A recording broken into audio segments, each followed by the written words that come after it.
हम लोगों ने कल क्या क्या देखा था? कितना है? एक बार कल जो मैंने देखा था उसको पढ़ लो, फिर हम लोग आगे कंटिन्यू करते हैं।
चलो मेरी बातें ध्यान से सुनना। कल हमने क्या क्या पढ़ा था? पहले बोलना सीखो यार, बोलो, मुंह से बोलो। कम से कम क्या पढ़ा था हमने? सुवरेनिटी पढ़ा था, और क्या पढ़ा था? ग्लोबलाइजेशन। और क्या पढ़ा था? कुछ नहीं पढ़ा था।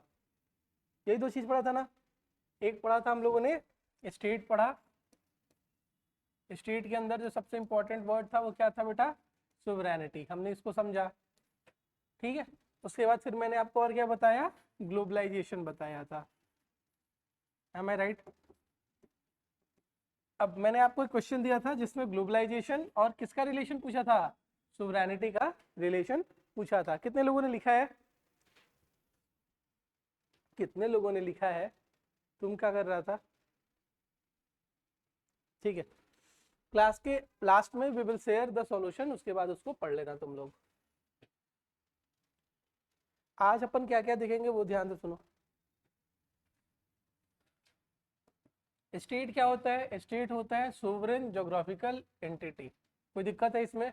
नहीं। स्टेट से एक वर्ड जो रिलेटेड है उसको क्या बोलते हैं? गवर्नमेंट। गवर्नमेंट क्या होती है? गवर्नमेंट इज एन इंस्ट्रूमेंट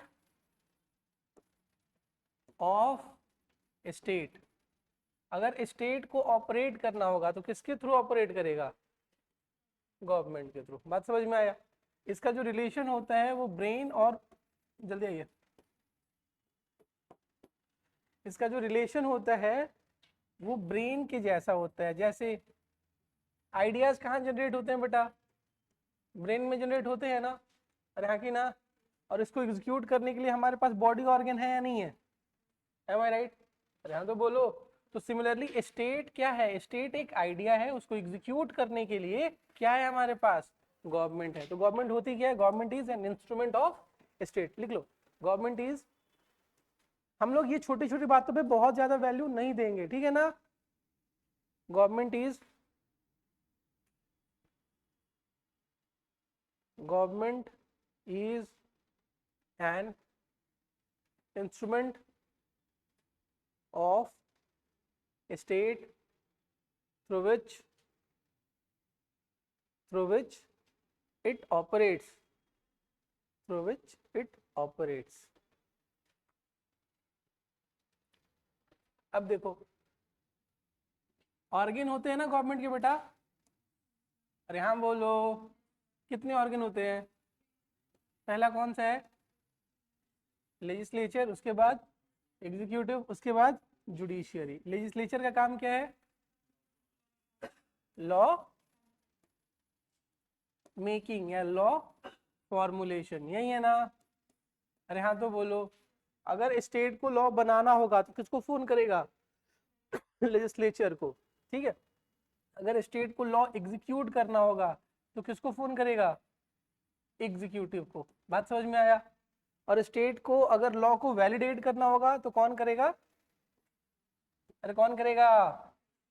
ठीक है, अगर वैलिडेट करना होगा लेजिस्लेचर के एक्शन को या एग्जीक्यूटिव के एक्शन को, तो वो काम किसके पास है? जुडिशियरी के पास है। यही तीन ऑर्गन ऑफ द गवर्नमेंट होते हैं। पहला कौन सा है? लेजिस्लेचर, दूसरा कौन सा है? एग्जीक्यूटिव, तीसरा कौन सा है? जुडिशियरी। ये आपने अपने प्रीलिम्स की क्लासेस वगैरह में पढ़ा होगा, ठीक है। ये हमारा कंसर्न बिल्कुल नहीं था। हमारा आज का कंसर्न ये बिल्कुल नहीं है कि हम स्टेट के बारे में पढ़ें, गवर्नमेंट के बारे में पढ़ें, और या फिर ये ऑर्गन ऑफ द गवर्नमेंट के बारे में पढ़ें। हमारा जो कंसर्न है वो ध्यान से सुनो। We will study three most important concept। सबसे पहला is separation of power,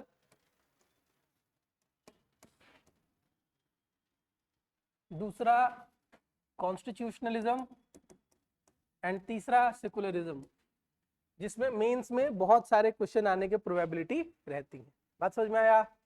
अरे हाँ बोलो भाई, लेट क्यों आया? क्या झूठ बोलता है यार, ट्रैफिक मैं इंग्लैंड रहता है क्या?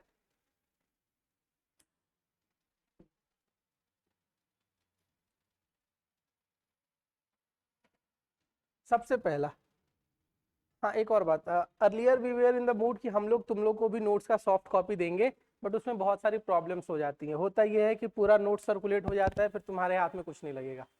बात समझ में आया? तो अगर किसी को लिखने में दिक्कत है, उसके पास कोई ऑप्शन नहीं है, उसको लिखना ही चाहिए मेरे ओपिनियन में। क्लास के अंदर बैठ के लिखने से, मेरी समझ से, मेरी जो भी 10 साल की समझ है वो ये कहती है कि जब आप क्लास में बैठ के चीज़ों को लिखते हो तो आपको चीज़ें ज़्यादा बेहतर ढंग से समझ में आती। किसी को इसमें कोई आपत्ति तो नहीं है? लिख तो सकते हो ना? हाँ लिख लेंगे अपन, सॉफ्ट कॉपी वगैरह के चक्कर में ज्यादा नहीं रहेंगे, बेवजह दिक्कत हो जाती है। चलिए हेडिंग डालिएगा सेपरेशन ऑफ पावर, हेडिंग डालिएगा separation of power.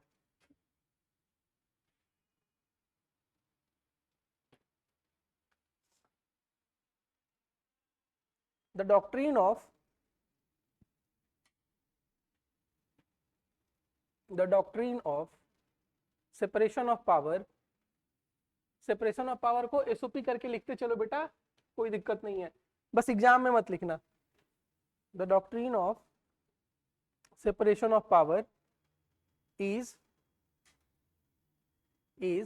foundational principle, is foundational principle of governance in most of modern democracies,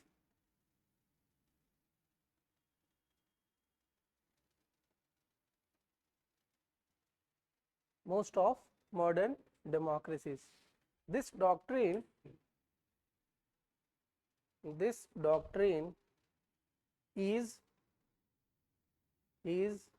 based on, this doctrine is based on twin principle of, लिख रहा हूं बेटा, twin principle of, twin principles of non-interference, non-interference and functional specialization and functional specialization. This system aims to prevent this system aims to prevent the concentration of power aims to prevent the concentration of power aims to prevent concentration of power and provide a system of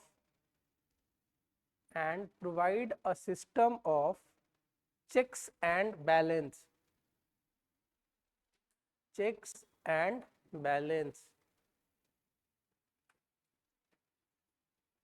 बात समझ में आया? अरे हाँ तो बोलो।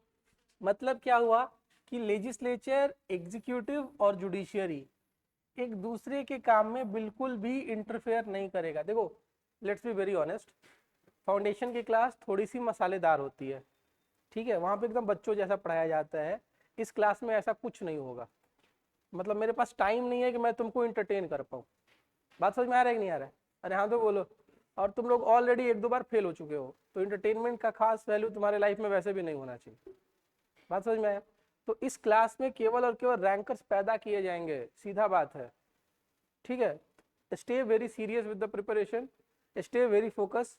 जो पढ़ाया जा रहा है, जितना पढ़ाया जा रहा है, जो होमवर्क दिया जा रहा है, उसको अच्छे से करना है, तबियत से पढ़ना है, बढ़िया से करना है।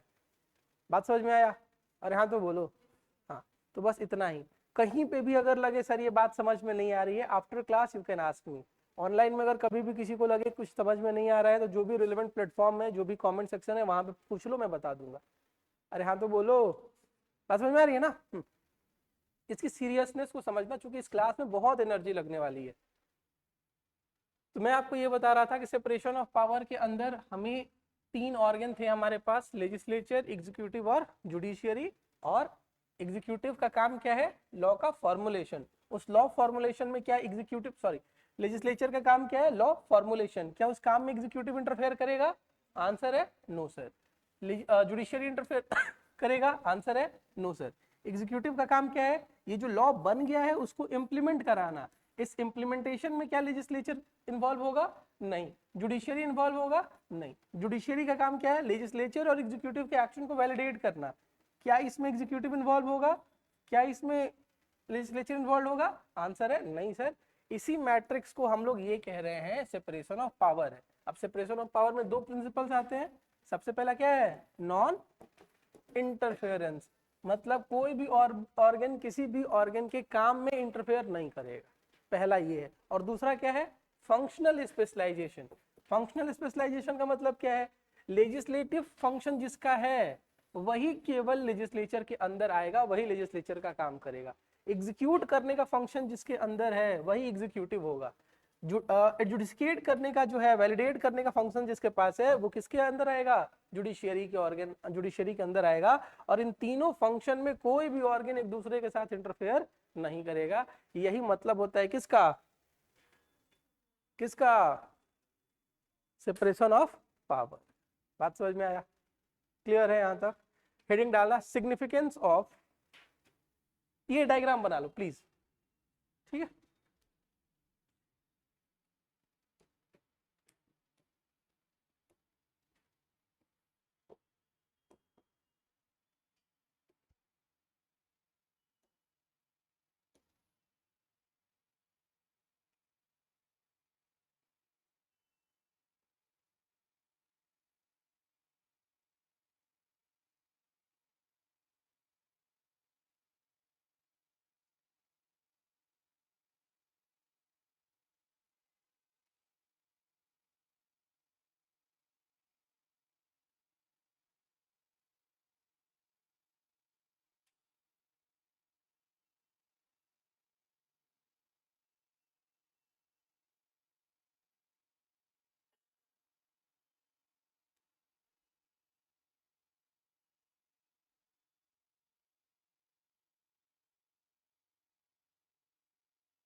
डन कर लिया, ठीक है। अगली हेडिंग लिखो, significance of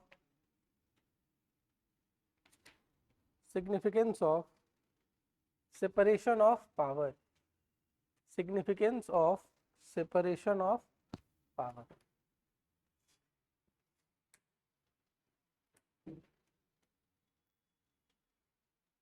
significance of separation of power पहले डिस्कस कर लेते हैं, फिर उसको लिखेंगे। बताओ सेपरेशन ऑफ पावर के क्या क्या सिग्निफिकेंस है, क्या क्या इंपॉर्टेंस है?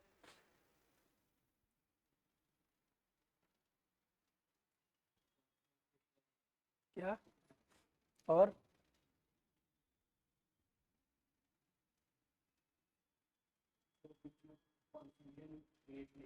क्या लिखूं? बीच में कंफ्यूजन क्रिएट नहीं होता है, ऐसे लिखूं? Promotes, demotivate misuse of power. अच्छा, और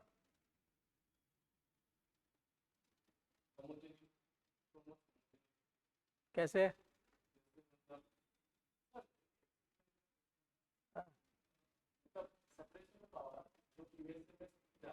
अभी वहां तक पहुंचा नहीं है, तुमको भी नहीं पहुंचना है। सिग्निफिकेंस बताओ पहले, लिखो। सबसे पहला, prevention of टायरेनी, prevention of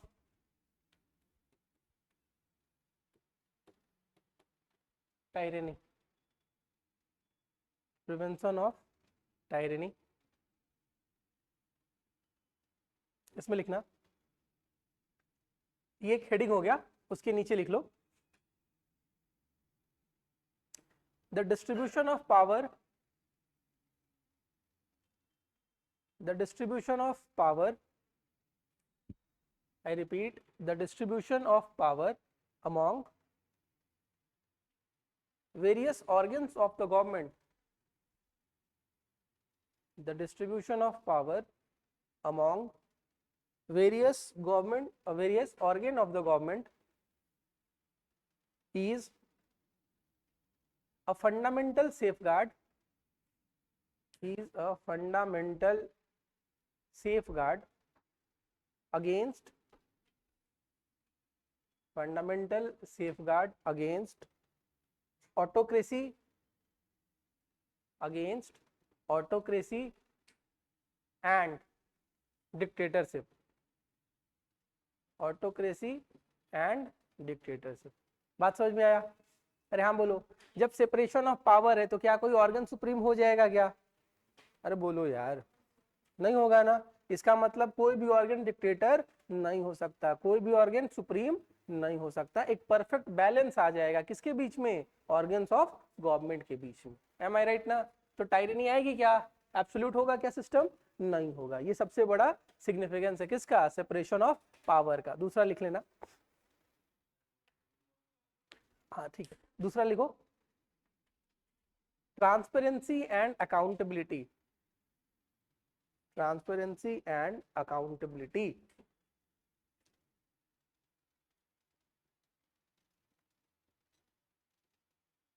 separation of separation of power, separation of power promotes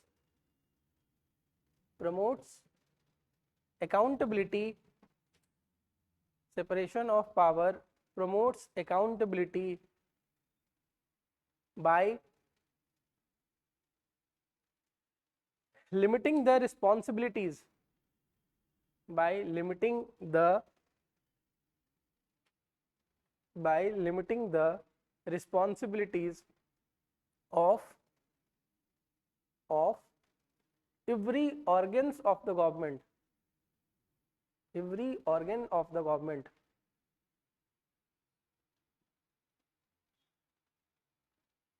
It is easier for the citizen to understand how government functions, and holding holding government officials accountable, holding government officials accountable. अब जब separation of power है तो मुझे पता है कि अगर कोई लॉ नहीं बन पा रहा है टाइम पे तो इसके लिए कौन रिस्पॉन्सिबल है, लेजिस्लेचर। एम आई राइट ना? अरे हाँ कि ना? अगर मुझे लग रहा है कि लॉ बना हुआ है उसके इम्प्लीमेंटेशन में इशू है तो मुझे समझ में आएगा इसमें गलती किसकी है, एग्जीक्यूटिव की है। बात समझ में आ रहा है कि नहीं आ रहा है? तो सिटीजन के लिए, कोई जो कॉमन मैन है यहाँ पे, उसके लिए ये समझना बहुत आसान हो जाता है कि गलती किसकी है। बात समझ में आया? जब आपको ये समझ में आने लगेगा कि सिस्टम में गलती किसकी है तो इससे अकाउंटेबिलिटी बढ़ती है कि कम हो जाती है? आंसर क्या है, बढ़ती। क्लियर है? अरे क्लियर है ना? हाँ, तो पहला पॉइंट क्या था, प्रिवेंशन ऑफ टायरेनी नहीं आती है। दूसरा क्या है, और पहले आइए कह रहे और लेट से आता। दूसरा क्या है, ट्रांसपेरेंसी एंड अकाउंटेबिलिटी। क्लियर है? थर्ड डायमेंशन लिखो, protection of individuals right, protection of individual rights, protection of individuals rights. बेटा जब भी मैं सेपरेशन ऑफ पावर बोलूं उसको नोट्स में एसओपी लिख लो। कितनी बार एक ही वर्ड लिखते चलोगे, ये 10 बार बोलूंगा, ठीक है? तो separation of power ensures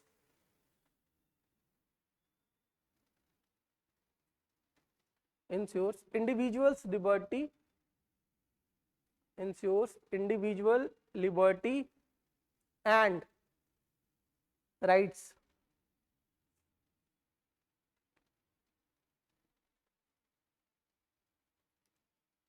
It allows multiple layer of scrutiny. It allows multiple layer of scrutiny and thus minimizing the chances of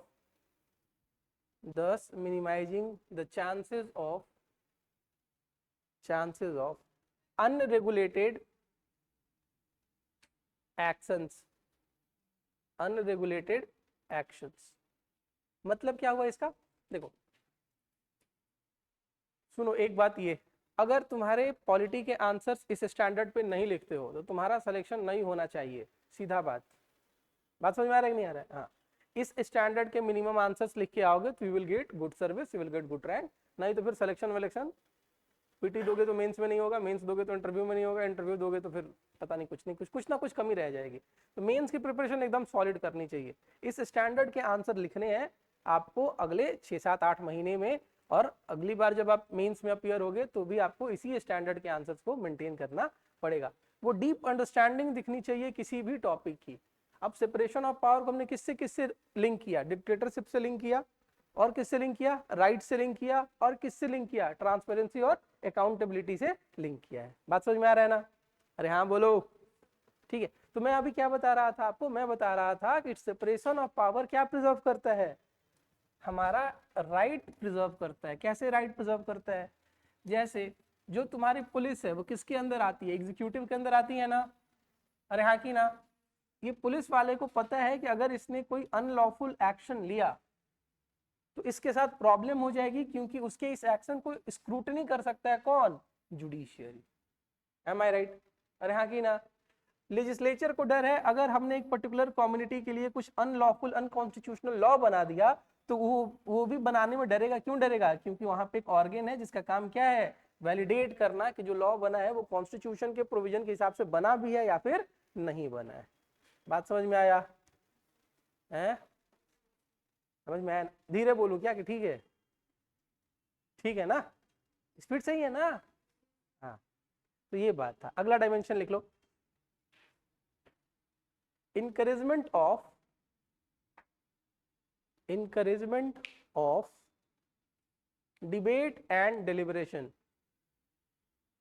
encouragement of debate and deliberation।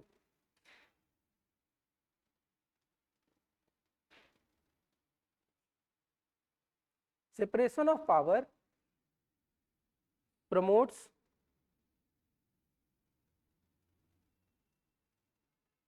debates and consideration of policies, debates and consideration of policies among various stakeholders, among various stakeholders, leading to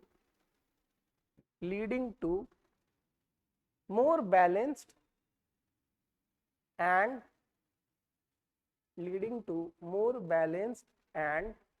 democratic decisions, more balanced and democratic decisions.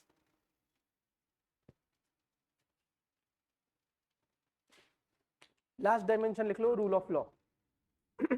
Last dimension लिख लो, rule of law. Separation of power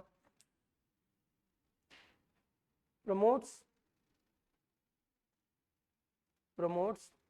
the notion of separation of power, promotes the notion of rule of law, rule of law. ठीक है, rule of law आगे हम लोग fundamental right में फिर से पढ़ेंगे, जहां पे हम लोग रूल ऑफ लॉ के अलग से सिग्निफिकेंस पढ़ेंगे जब आर्टिकल 14 पढ़ेंगे तो. ठीक है ना? अरे हाँ बोलो. हाँ, लास्ट लिख लो.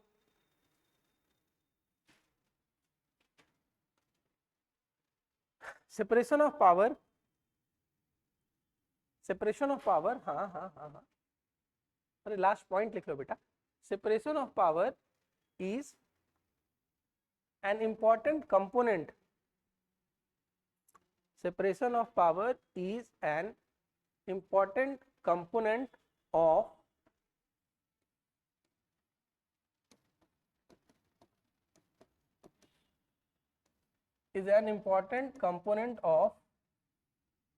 the concept of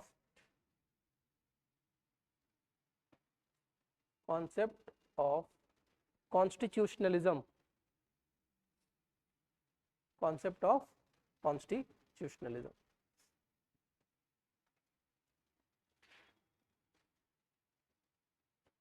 constitutionalism. बात समझ में आया? अरे बोलो, और धीरे बोलो बेटा. अरे बोलो, समझ में आया? क्या क्या पढ़ाया हमने?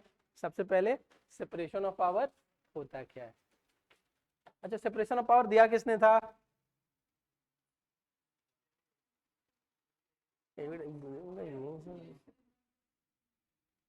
सब कुछ एविडाइस ही नहीं दिया था. नहीं, क्या नाम है? मॉन्टेस्क्यू. ठीक है, पढ़ लो एक बार.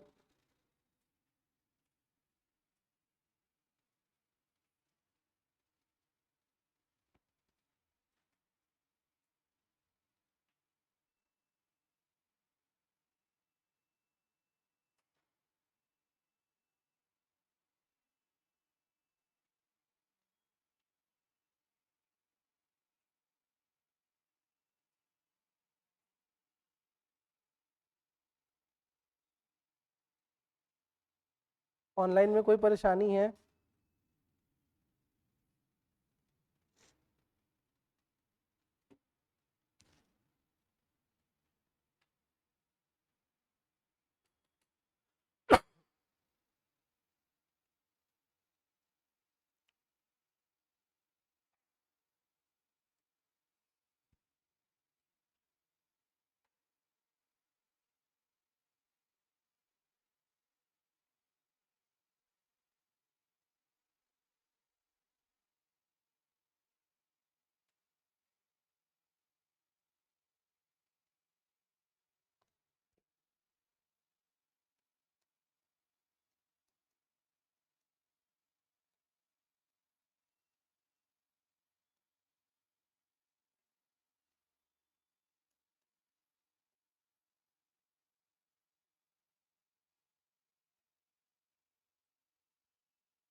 आगे चले, पढ़ लो पढ़ लो पढ़ लो पढ़ लो।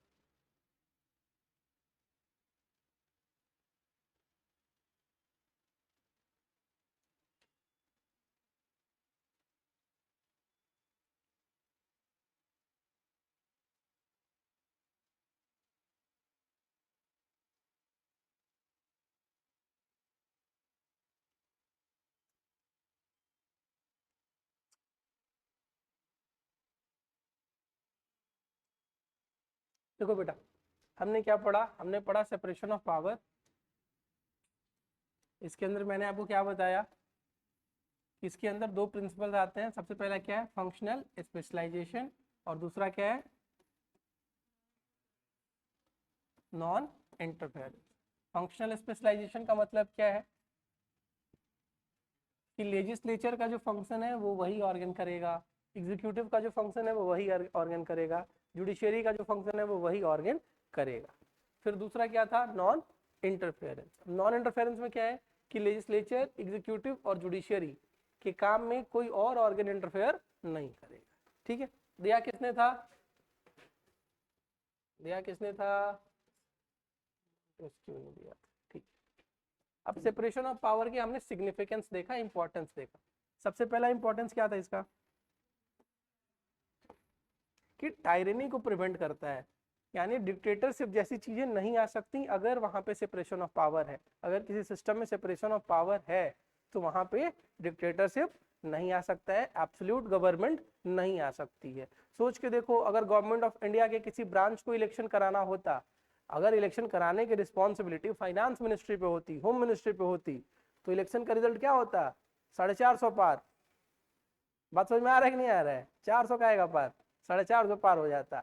बट वो सेपरेशन था ना, कि इलेक्शन कमीशन का काम है इलेक्शन कराना, इसीलिए रिजल्ट जो था वो डिफरेंट आया। तो क्या उससे एब्सोल्यूट होगा क्या, सेपरेशन ऑफ पावर जैसे जब सिस्टम्स होंगे, जब प्रिंसिपल्स होंगे, तो क्या उससे गवर्नमेंट एब्सोल्यूट हो पाएगी क्या, आंसर है नहीं सर, एब्सोल्यूट नहीं हो पाएगी। पहला ये हो गया। दूसरा क्या था, अकाउंटेबिलिटी और ट्रांसपेरेंसी को प्रमोट करना। अब मेरी बात बेटा बहुत ध्यान से सुनना, तुम लोगों ने मेंस दिया है ना, लगभग दिया है ना। हाँ, मेंस जिसने दिया है उसको पता है कि ट्रांसपेरेंसी और अकाउंटेबिलिटी ये किसके टॉपिक्स है बेटा, गवर्नेंस के। M I right. तो गवर्नेंस के उस छोटे से कॉन्सेप्ट को हमने किससे उठा के जोड़ दिया, पॉलिटिकल साइंस के, पॉलिटिकल थियरी के कॉन्सेप्ट के साथ। इससे हमारा पॉइंट्स भी बढ़ा, इससे हमारा in depth knowledge of the syllabus भी समझ में आ रहा है कि सर गवर्नेंस अलग नहीं है, गवर्नेंस और पॉलिटी एक दूसरे के साथ कैसा है, लिंक्ड हो सकता है। इसी यही ऑब्जेक्टिव है इस क्लास का। अलग अलग कुछ भी पढ़ाया नहीं जा रहा है, चीजों को लिंक करके पढ़ाया जाएगा।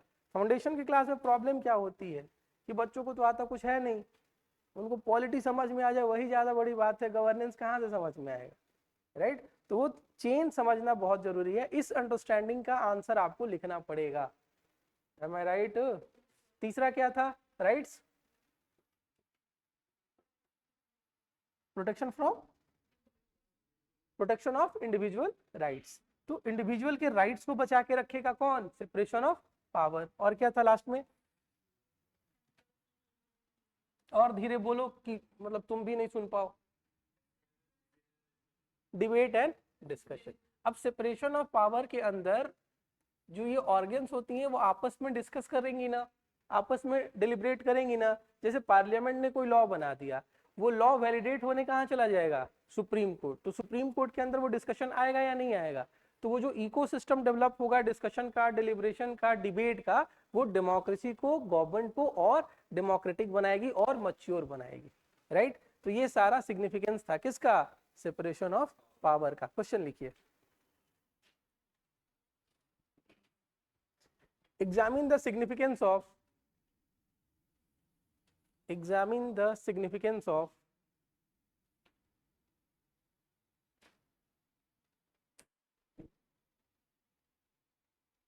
examine the significance of the doctrine of separation of power, examine the significance of doctrine of separation of power in democracies like India, in democracies like India. कितने वर्ड्स में लिखना है बेटा? हाँ, कितने वर्ड्स में लिखना है? 250। ठीक है, चले आगे। एक नोट करके लिख लो, checks and balance.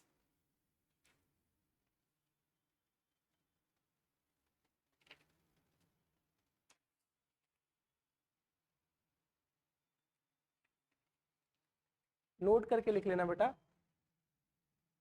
Checks and balance. जैसे सेपरेशन ऑफ पावर होता है ना जैसे सेपरेशन ऑफ पावर होता है ना, सेपरेशन ऑफ पावर का एक बेटर वर्जन, एक अपग्रेडेड वर्जन क्या आता है? Checks and balance. जैसे सेपरेशन ऑफ पावर के अंदर लेजिस्लेचर के काम में कोई टांग नहीं अड़ाएगा। अब लेजिस्लेचर लॉ अच्छी बनाए, बुरी बनाए, घटिया बनाए, वाहियात बनाए, तो वही डिटरमाइन करेगा कि लॉ कैसा बनेगा। एग्जीक्यूटिव के काम में भी कोई टांग नहीं अड़ाएगा, जिसको जो डिसीजन लेना है ले।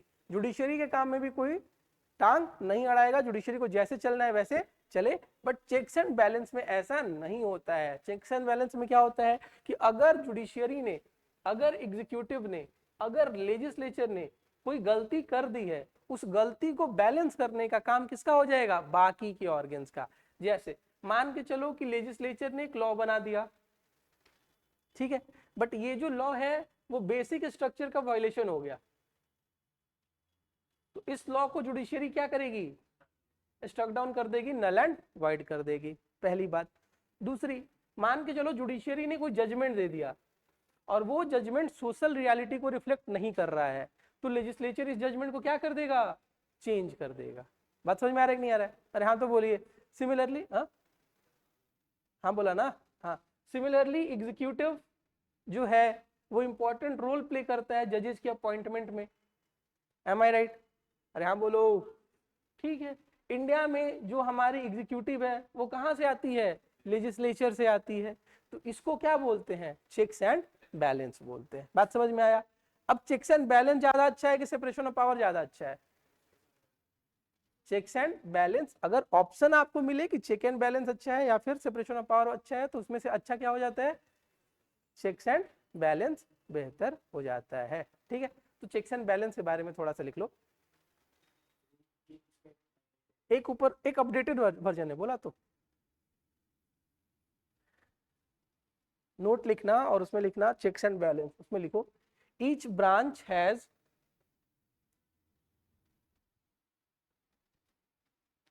each branch has a specific power, each branch has a specific power, each branch has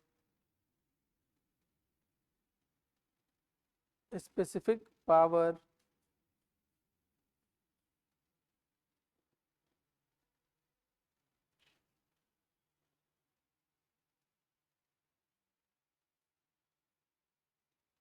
each branch has a specific power that can limit, that can limit,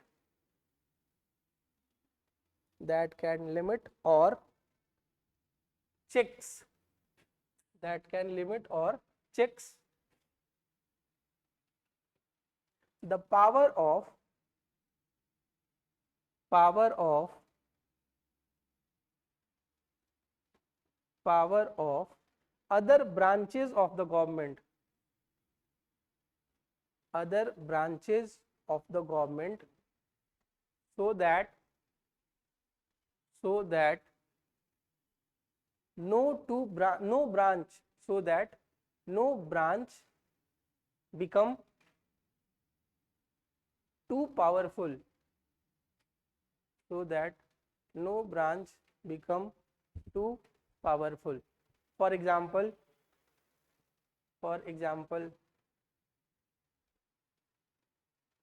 पहला पॉइंट लिखो, legislature can make laws,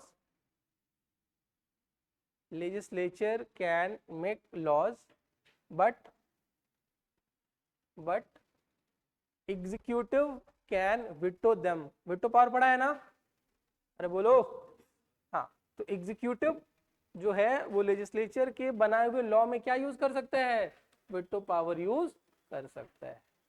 बात समझ में आया? legislature can make laws but executive may veto them, executive may veto them। बात समझ में आया? लॉ बनाने का काम किसका था? लेजिस्लेचर का। और लेजिस्लेचर के इस काम में सेपरेशन ऑफ पावर के अंदर बाकी के कोई ऑर्गन इंटरफेयर नहीं करेंगे, बट चेक्स एंड बैलेंस के अंदर जो एग्जीक्यूटिव है वो इसको क्या कर सकता है? विटो कर सकता है। सिमिलरली जो जुडिशरी है वो इसको क्या कर सकता है? अनकॉन्स्टिट्यूशनल डिक्लेयर कर सकता है। Am I right? दूसरा पॉइंट लिखो,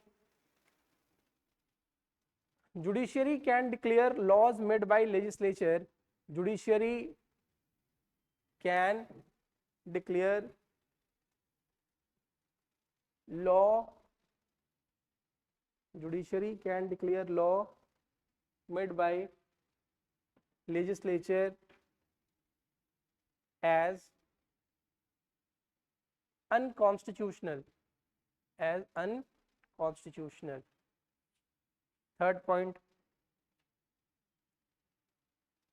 executive play important role in, executive plays important role in, executive plays important role in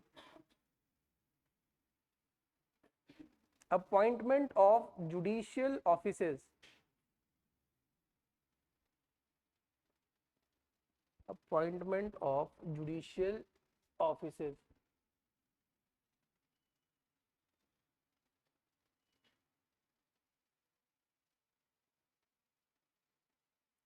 Thus separation of thus the system of checks and balance, thus the system of checks and balance creates, thus the system of checks and balance creates balance of power, creates balance of power, balance of power, comma, uphold rule of law, uphold rule of law in the government, in the government. बात समझ में आया बेटा? अरे हाँ बोल दो यार, समझ में आया ना? तो सेपरेशन ऑफ पावर में क्या था? सेपरेशन ऑफ पावर के अंदर ना तो एग्जीक्यूटिव, ना लेजिस्लेचर, ना जुडिशियरी एक दूसरे के काम में इंटरफेयर बिल्कुल नहीं करेगा। बट चेक्स एंड बैलेंस के काम के अंदर क्या था कि जो हमारी एग्जीक्यूटिव है ये लेजिस्लेचर के लॉज को विटो कर सकती है, जो हमारी एग्जीक्यूटिव है वो जुडिशियरी के अपॉइंटमेंट में बहुत इंपॉर्टेंट रोल प्ले करती है। सिमिलरली जो हमारी जुडिशियरी है वो लेजिस्लेचर के लॉज को अनकॉन्स्टिट्यूशनल डिक्लेयर कर सकती है, एग्जीक्यूटिव के एक्शंस को अनकॉन्स्टिट्यूशनल डिक्लेयर कर सकती है। बात समझ में आया? अरे हाँ बोलिए। जो हमारी लेजिस्लेचर है बेटा वो जजेस के रिमूवल में बहुत इंपॉर्टेंट रोल प्ले कर सकती है। बात समझ में आया? अरे हाँ की ना? और यही पूरा का पूरा सिस्टम क्या है? चेक्स एंड बैलेंस का। M I right? देखो सेपरेशन ऑफ पावर एक हाइपोथेटिकल कॉन्सेप्ट है, रियलिटी में पूरी दुनिया में क्या चलती है? चेक्स एंड बैलेंस ही चलता है, चाहे वो यूएस हो, चाहे वो इंडिया हो, चाहे वो कोई और कंट्री हो। The degree of separation of power और the degree of checks and balance may vary from country to country. May be US में थोड़ा कम होगा, इंडिया में ज्यादा है। मे बी यूके में थोड़ा और कम होगा, मे बी यूएस में थोड़ा और रिलेटिवली फ्रांस वगैरह से ज्यादा है या कम है। बात समझ में आ रही नहीं आ रही? तो कंट्री बाई कंट्री वो चीजें क्या होती जाएंगी? चेंज होती जाएंगी, डिग्री ऊपर नीचे होते चला जाएगा। बट दुनिया किसके बेसिस पे चलती है? डेमोक्रेसीज किसके बेसिस पे चलती है? चेक्स एंड बैलेंस के बेसिस पे चलती है। तो जब भी आप लोग चेक्स एंड बैलेंस के आंसर्स लिखोगे, जब भी आप लोग सेपरेशन ऑफ पावर के आंसर लिखोगे, जब भी आप लोग डेमोक्रेसी के आंसर लिखोगे, इन तीनों वर्ड्स को आप आंसर में डालने की कोशिश करना। डेमोक्रेसी में सेपरेशन ऑफ पावर और चेक्स एंड बैलेंस डालने की कोशिश करना, चेक्स एंड बैलेंस में डेमोक्रेसी और सेपरेशन ऑफ पावर डालने की कोशिश करना, एंड सो एंड। बात समझ में आया? अरे बोलो प्रभु। ठीक है, यहां तक पढ़ लो फिर अपन आगे चलते हैं। आप लोगों में से बहुत सारे लोगों की हैंडराइटिंग छोटी है।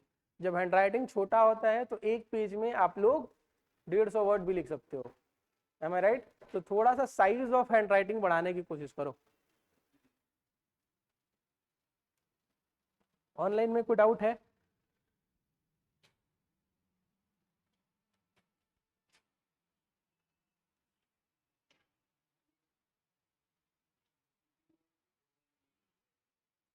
खड़ा हो।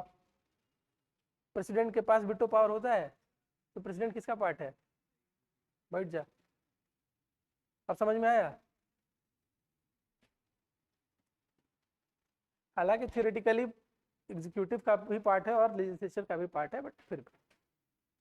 अच्छा, हम लोग क्या ये इंडिया के कॉन्टेक्स्ट में बातें कर रहे हैं क्या? नहीं ना। हमारा हमने अभी तक जितना भी कॉन्सेप्ट पढ़ा वो कोई भी इंडिया स्पेसिफिक नहीं था, ये थियरीज हैं सारी की सारी। तो इसमें आपकी जो सोच होनी चाहिए वो केवल इंडिया से लिमिटेड नहीं होनी चाहिए।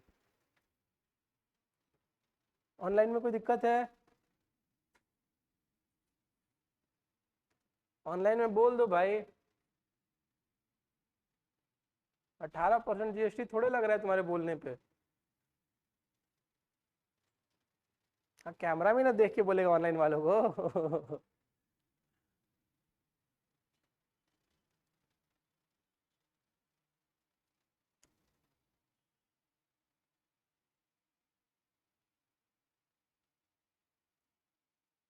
समझ में आ रहा है? कुछ वैल्यू एडिशन हो रहा है ना? अरे हाँ बोलो। हाँ,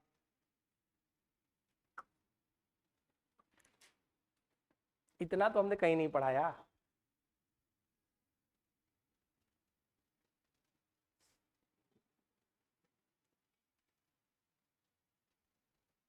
इतना नहीं पढ़ाया ना? पढ़ा है? कितना पढ़ा दिया है? सिग्निफिकेंस वगैरह नहीं पढ़ाया होगा यार।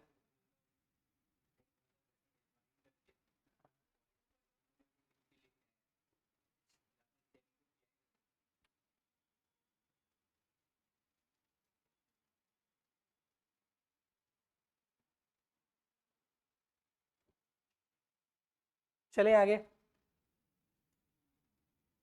कुछ कहना है? कह दे। ऑनलाइन में बताओ बेटा, कोई चीज रिपीट करनी है, समझानी है?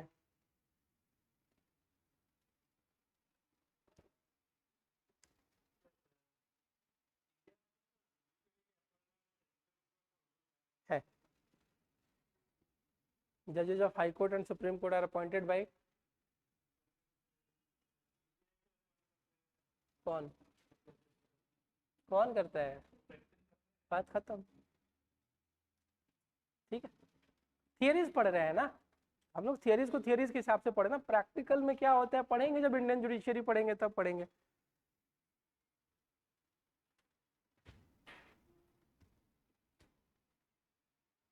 हाँ, किसी किसी क्लास में मैंने बहुत अच्छा पढ़ाया है, मुझे पता है, ठीक है। चलो आगे लिखो। अब क्या पढ़े बताओ?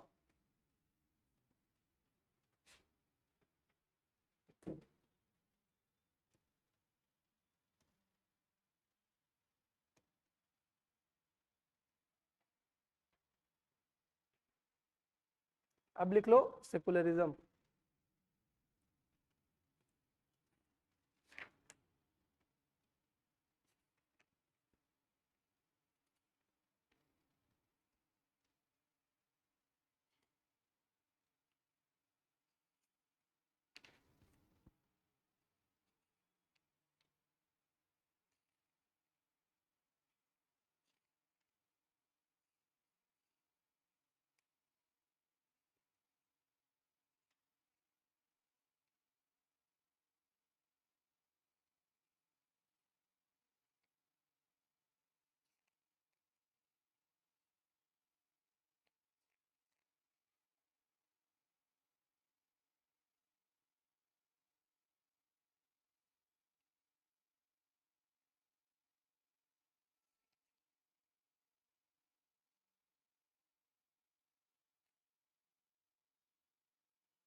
ठीक है, सेकुलरिज्म होता क्या है?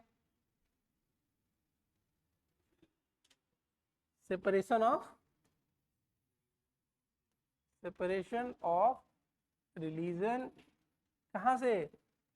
From state. Am I right? ठीक। स्टेट का सबसे इंपॉर्टेंट फंक्शन क्या होता है?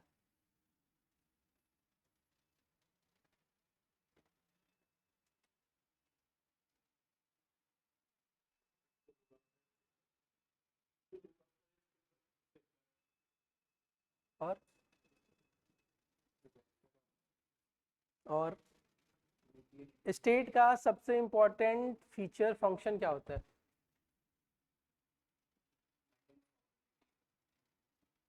और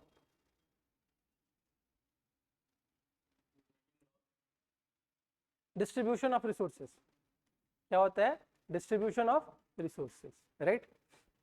जो रिसोर्स और जो रिस्पॉन्सिबिलिटी है उसका डिस्ट्रीब्यूशन करना स्टेट का सबसे इंपॉर्टेंट फंक्शन है। टेरिटोरियल इंटीग्रिटी, वेलफेयर वगैरह सब बेकार की बातें हैं कहने, मतलब ऑब्वियस सी बात है, बट सबसे इंपॉर्टेंट फंक्शन क्या है? रिसोर्स और रिस्पॉन्सिबिलिटी को डिस्ट्रीब्यूट कैसे किया जाएगा। जो तुम टेरिटोरियल इंटीग्रिटी की बात कर रहे हो कि स्टेट का काम है टेरिटोरियल इंटीग्रिटी मेंटेन करना, वो रिस्पॉन्सिबिलिटी के डिस्ट्रीब्यूशन के अंदर आ जाएगा। बात समझ में आ रहा है नहीं आ रहा है? अरे हाँ तो बोलो। ठीक है, तो सबसे इंपॉर्टेंट फंक्शन क्या है? रिसोर्स का और रिस्पॉन्सिबिलिटी का डिस्ट्रीब्यूशन प्रोसेस कैसा होगा, वो इक्वेशन डिटरमाइन करना किसका काम है? स्टेट का काम है।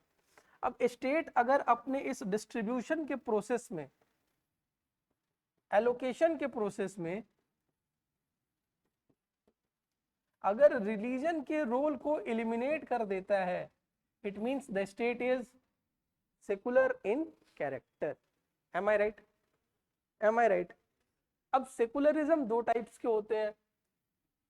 पहला टाइप होता है नेगेटिव, दूसरा क्या होता है?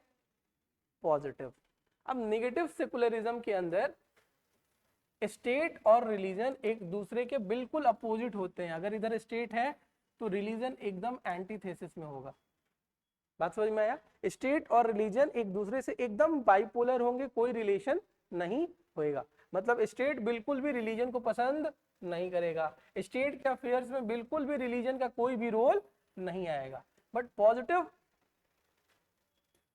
सेकुलरिज्म के अंदर स्टेट सारे रिलीजन को कैसा मानता है? इक्वल मानता है। अगर किसी स्टेट के अंदर 5 रिलीजन है, R1, R2, R3, R4, R5, और ये स्टेट है, तो state will have equal affection from all the religion. बात समझ में आया? ये रिलेशन होता है किसका किसका? नेगेटिव सेकुलरिज्म और कौन सा? Positive secularism. M I right? अरे एम आई राइट? सारे बेसिक्स रिवाइज हो जा रहे हैं ना? अब लिखो, secularism is the principle of secularism is the principle of separation of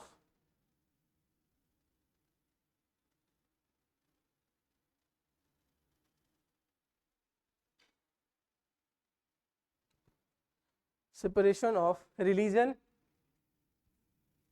separation of religion from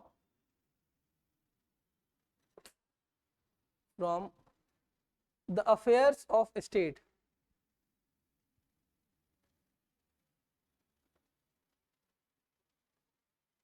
It ensures that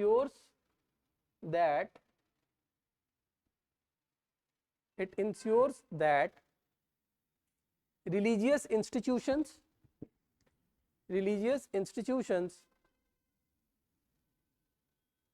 and belief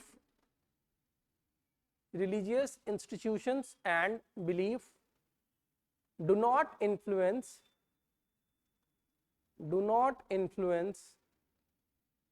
state policies, do not influence state policies and promotes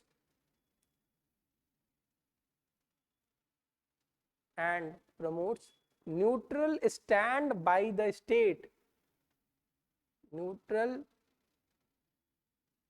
stand by the states towards all religion, towards all religion. Features of secularism लिखना अगली heading में, features of secularism, features of secularism. सबसे पहला separation of church and state, separation of church and state. दूसरा separation of church and state बोला, separation of church, church तो समझते हो ना, एंड स्टेट, CHURCH होता है, चर्च एंड स्टेट। अब ये चर्च के कॉन्टेक्स्ट में क्यों, चर्च जैसा वर्ड क्यों आ रहा है? क्योंकि secularism as a concept originate ही किसके किसके बीच हुआ था? Fight between king and church के बीच में, ठीक है। तो इसीलिए हम लोग लिखते हैं separation of church and state. Church के जगह पे, चर्च का मीनिंग यहाँ पे क्या है? Religious institutions. दूसरा पॉइंट लिखो, religious freedom to the people, religious freedom to the people. India में फ्रीडम ऑफ रिलीजन है ना, पार्ट 4 में है ना, किसमें है? पार्ट 3 में है, शाबाश। उसके बाद लिखो इक्वलिटी ऑफ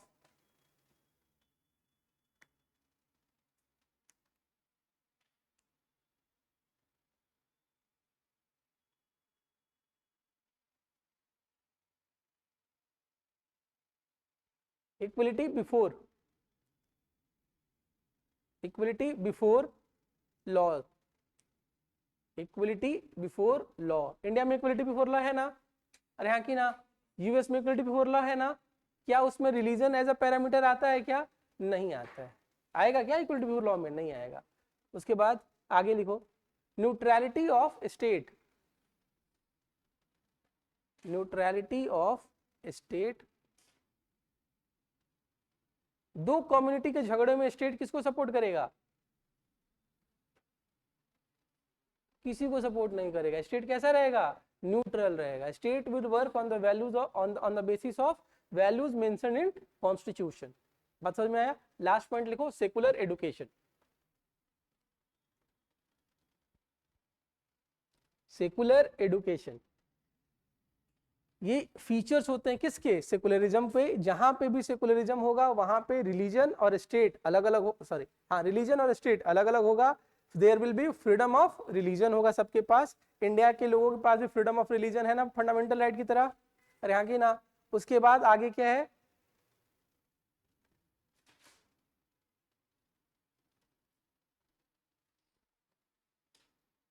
आगे क्या है?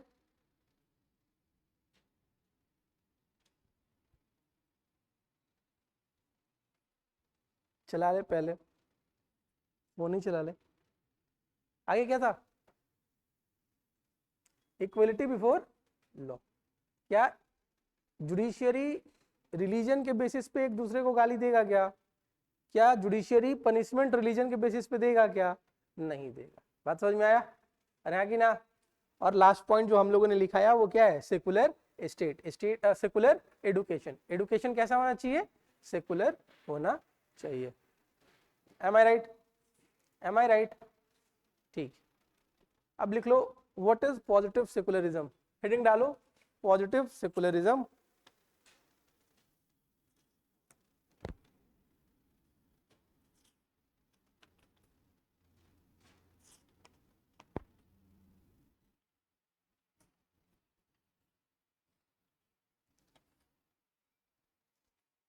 Positive secularism.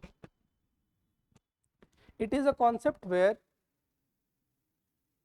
it is a concept where a state maintains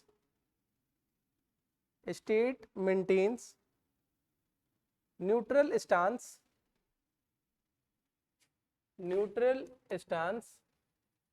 towards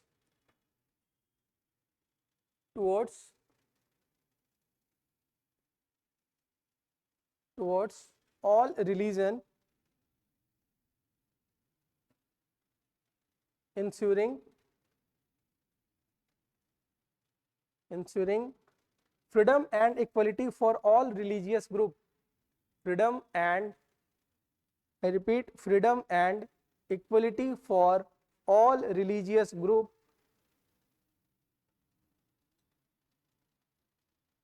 and also actively supporting and promoting, also actively supporting and promoting the religious diversity of the state, religious diversity of the state. बात समझ में आया बेटा?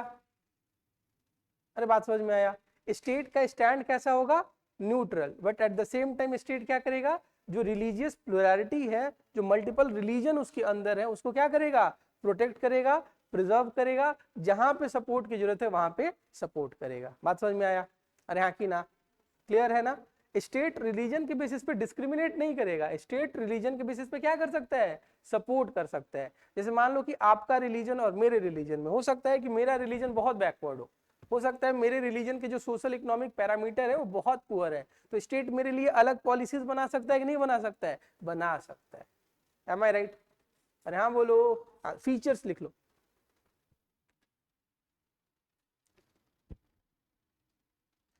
Active involvement of the state, active involvement of the state, active involvement of the state, पहला point. दूसरा point लिख लो बेटा, protection of religious diversity, protection of religious diversity.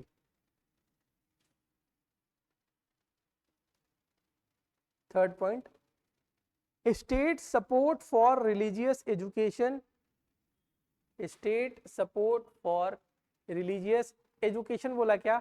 एक सेकंड रुक जाओ, रिलीजियस एक्टिविटीज लिख दो। State support for religious activities, उसमें एजुकेशन भी एक पार्ट आ जाएगा। देखो जैसे गवर्नमेंट ऑफ इंडिया हज यात्रा कराती है ना, सब्सिडी देती है ना, अरे हाँ तो बोलो, but at the same time Amarnath Yatra भी कराती है ना। बात समझ में आया कि नहीं? कैलाश मानसरोवर की यात्रा भी कराती है नहीं कराती है? तो ये क्या हो गया? स्टेट एक्टिवली इन्वॉल्व हो रहा है किसमें? रिलीजियस एक्टिविटीज में। M I right? आगे लिखो,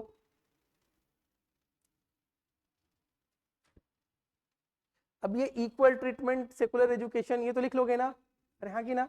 तो पॉइंट रिपीट करने की जरूरत नहीं है। Balancing freedom of religion,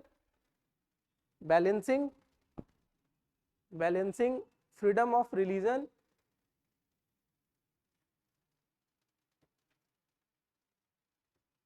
and public order, public order. देखो इंडिया में, जैसे ध्यान से देखना, मेरी बात सुनो इधर, इंडिया में ध्यान से देखो, इंडिया में जनरली क्या स्टेट रिलीजन के मैटर में इंटरफेयर करता है? आंसर है नो सर, इंटरफेयर नहीं करता है, राइट? बट पब्लिक ऑर्डर पे, मोरालिटी पे, हेल्थ पे स्टेट इंटरवीन कर सकता है कि नहीं कर सकता है? कर सकता है। तो ये एग्जांपल किसका हो गया? Positive secularism. क्लियर है? तो इतने, एक और लिख लो, cultural integration, cultural integration, cultural integration and dialogue among, cultural integration and dialogue among,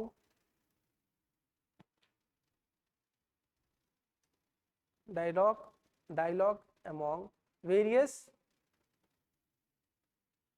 stakeholders, various stakeholders। बात समझ में आया? अब क्वेश्चन लिखिए, why India is a positive, why India is a positive secular country. एकदम सिंपल क्वेश्चन है, इसी को टेक्निकल बनाया जा सकता था। बात समझ में आया कि नहीं आया? Why India is a positive secular country. India secular है ना, बट इंडिया का सेकुलर ओरिएंटेशन पॉजिटिव है या निगेटिव है? पॉजिटिव है। तो पॉजिटिव क्यों है ये आपको लिखना है, राइट। और पढ़ना है, और पढ़ना है। हाँ, और पढ़ो। एक बार पूरी कॉपी फ्लिप करो, फिर आगे चलते हैं।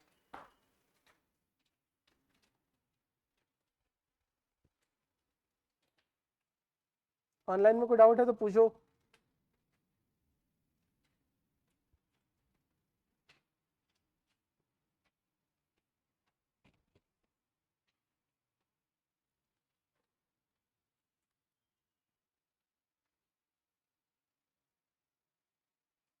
हम्म। हाँ,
ऑनलाइन में कोई डाउट है?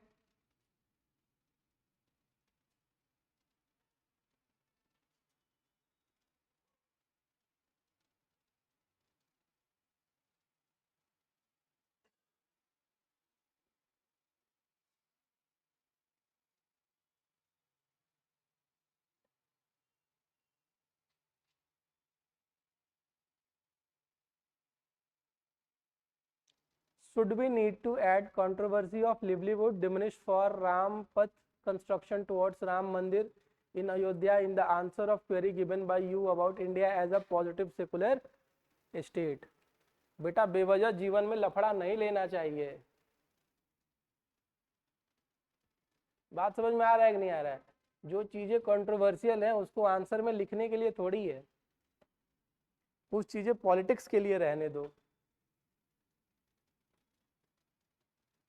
अपने आंसर्स एकदम डिप्लोमेटिक लिखा करो, ठीक है। तुम्हारे आंसर्स पढ़ के एग्जामिनर को ये नहीं लगना चाहिए कि इसका रिलीजियस ओरिएंटेशन कहीं और है, इसका आइडियोलॉजिकल ओरिएंटेशन कहीं और है। तुम्हारे आंसर्स से बिल्कुल ऐसा नहीं लगना चाहिए कि तुम इस पार्टी को सपोर्ट करते हो, उस पार्टी को सपोर्ट करते हो, उस आइडियोलॉजी को सपोर्ट करते हो या इस आइडियोलॉजी को सपोर्ट करते हो। तो जितने भी डिस्प्यूटेड एग्जाम्पल्स हैं उनको अवॉइड करना ही सबसे बड़ी समझदारी होती है। जब तक वो पूछ नहीं रहा है टेम्पल कंस्ट्रक्शन के बारे में, क्यों बेवजह एग्जाम्पल देना। बातें समझ में आई? चलिए बेटा, अब लिखिए challenges to secularism in India. लिखो, Indian secularism is based on, Indian secularism, Indian secularism is based on, Indian secularism is based on the concept of, based on the concept of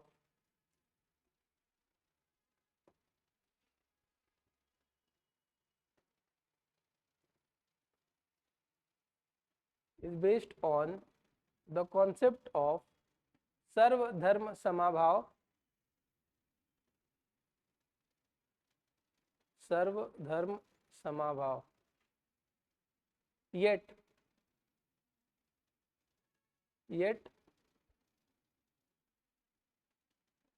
it faces, it मतलब secularism in India, it faces multiple challenges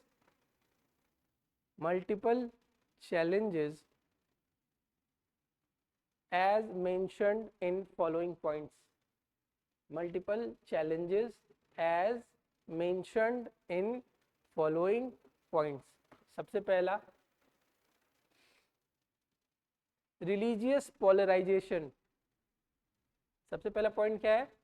religious polarisation. Religious polarisation समझते हो ना ये term? Religion के basis पे लोगों को एकदम डिवाइड कर देना, that is known as what? Religious polarization. Second point लिख लो, communal violence. Communal violence example लिख लो, 1984 राइट्स, 2002 राइट्स एक्सेट्रा. बेटा स्पीड बढ़ा. प्रमोट्स 1984 बोला. 1984 में कौन सा हुआ था? इंदिरा गांधी के डेथ के बाद सीख वाला हुआ था ना, राइट? उसके बाद फिर 2002 में गुजरात, फिर उसके बाद 2013 यूपी, बाकी सब छोटे छोटे तो होते रहते हैं लगभग वाली बात. ठीक है, उसके बाद लिखो डिस्क्रिमिनेशन एंड डिस्क्रिमिनेशन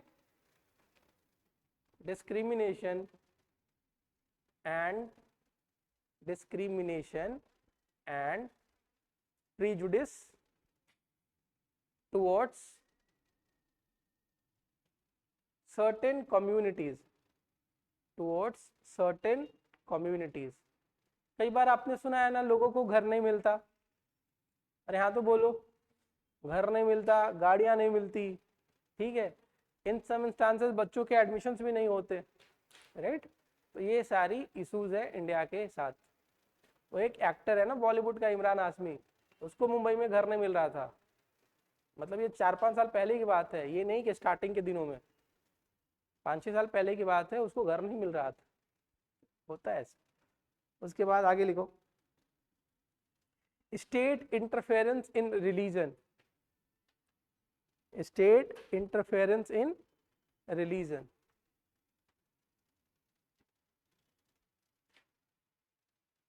देखो बेटा मैं एग्जांपल देता हूँ. जैसे वो शाहबानो वाला केस था ना, शाहबानो सायरा बानो वाला केस, वो राजीव गांधी ने उस पूरे के पूरे फैसले को पलट दिया. तो इसमें स्टेट का इंटरफेरेंस रिलीजन के अंदर था या नहीं था? था. तो क्या इंडिया में ऐसा करना चाहिए था? आंसर है नहीं करना चाहिए था, बट स्टेट इंटरफेयर करता है. एक और अभी रिसेंटली हुआ है, उसका एग्जांपल नहीं दूंगा. आगे लिखो. हाँ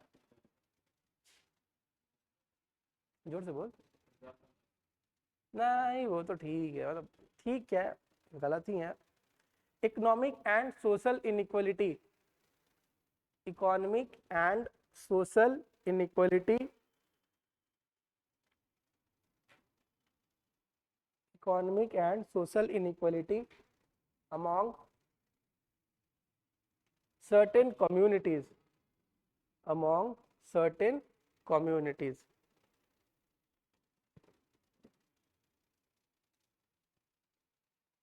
Last point लिख लो, political mobilization on the basis of religion. Political mobilization on the basis of religion.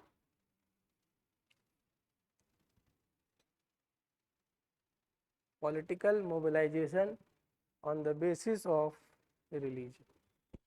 ठीक है, इतने सारे इंडिया में चैलेंजेस हैं. किसके ऊपर? सेकुलरिज्म के ऊपर. ठीक, क्वेश्चन लिखो.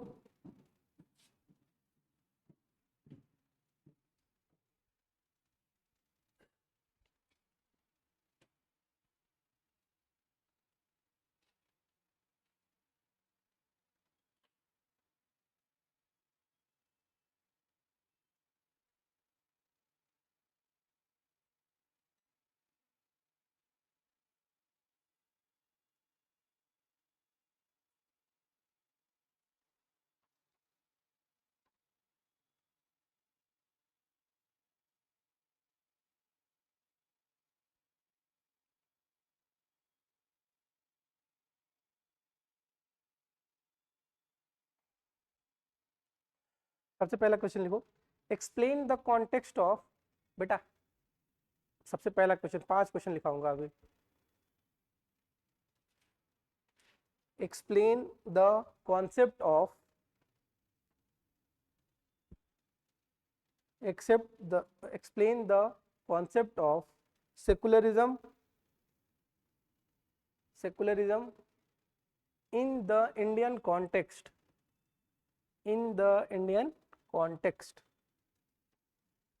how does it differs from Western model of secularism, how does it differs from Western model of secularism। आगे लिखो, give examples in support of your argument।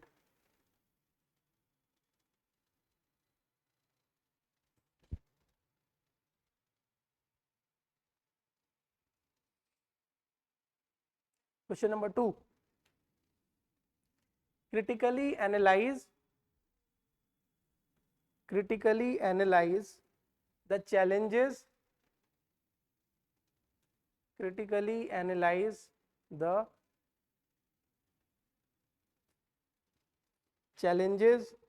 faced by secularism in India and also suggest the measures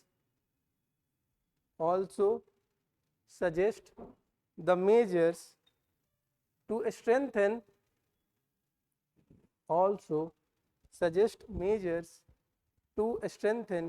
the secular fabric of the nation,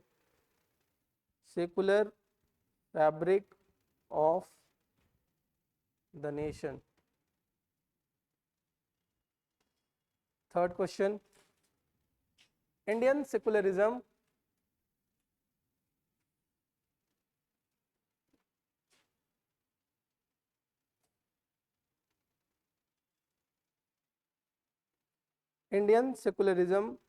is a positive form of secularism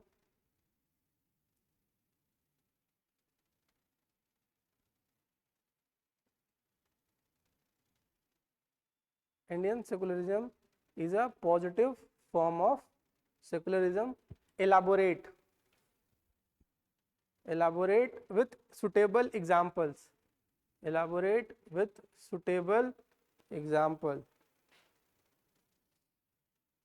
Last question, discuss the role of judiciary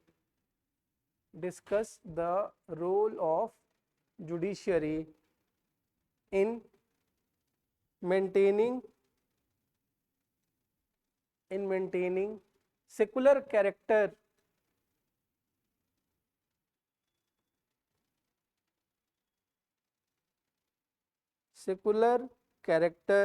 of India।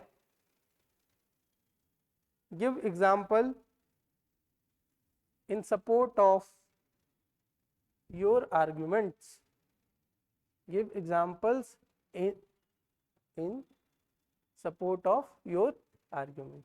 बातें समझ में आया? अरे हाँ बोलो, ठीक है। चलो अब मुझे एक बात बताओ, सॉफ्ट कॉपी में नोट्स अपलोड करा दूं कि लिखोगे?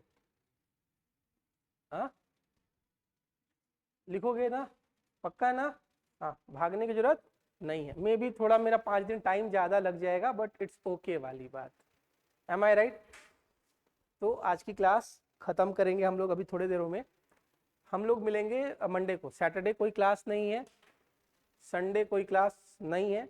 Saturday will be your doubt session. अभी तो डाउट सेशन की कोई ज़रूरत है नहीं, 2 ही क्लास हुआ है, तो वो डाउट तो नहीं है ना भाई? अरे बोलो यार, डाउट तो है नहीं। तो सैटरडे कल ऑफ रखेंगे। बाकी Saturday will be your doubt session, Sunday will be either for test और फॉर रिवीजन। संडे को भी कोई क्लास नॉर्मली नहीं होगा, ठीक है?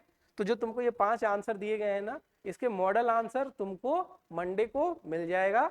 जो कल दिया गया है वो तुमको आज शाम तक मिल जाएगा। बात समझ में आया? अरे हाँ बोलो, चलें फिर, ठीक है, थैंक यू।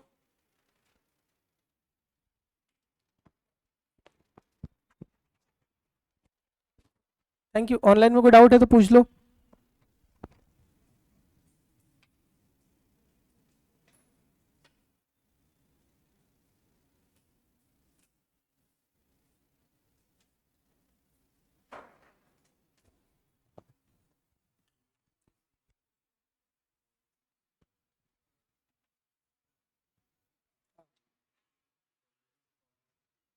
सौरभ को भेजिएगा ना।